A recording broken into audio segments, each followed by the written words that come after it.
I mean, at the same time, Ambassador, we're talking about, I mean, when I think we're apt to lose sight of the fact when we talk about hostages being released, etc., etc. But these people, 85-year-old women, kids, 9-year-old boys shoved on motorbikes. These people were kidnapped by Hamas, which I understand you're not going to, I mean, you don't approve of in any shape or form. But we are really talking here about people who were kidnapped being released by their kidnappers.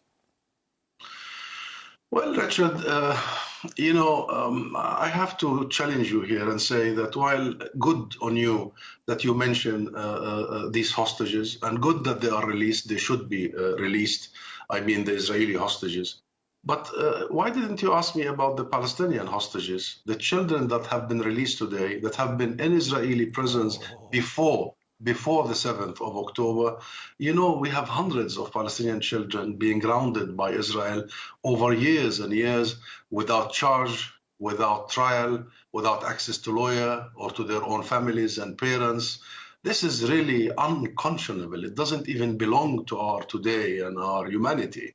And therefore, this is a time to really focus on the overall system of segregation, of oppression. And you know what? It's so telling. It's so telling that much of the international media is really focusing on the 50 All right, Ambassador, just a minute. The reason why is simple.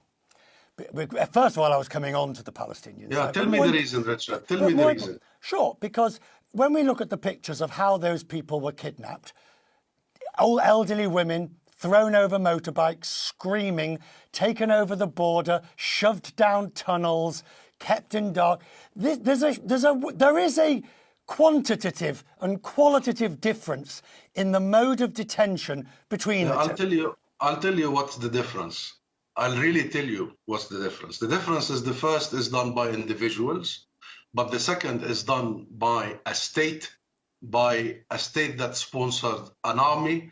The army invades the innocent people's houses in the middle of the night, in the early hours of the morning, wake up these children in the most terrifying manner. So the argument you're advancing is... You asked me, I'll answer you. It is disgraceful to even draw any equity between a state that is a member of the UN, that is Israel, and its responsibility under international law, and between individuals. So in fact, the lack of equity is to focus on responsible, between parentheses, actors, that they should perform in full accordance of international law. You've answered.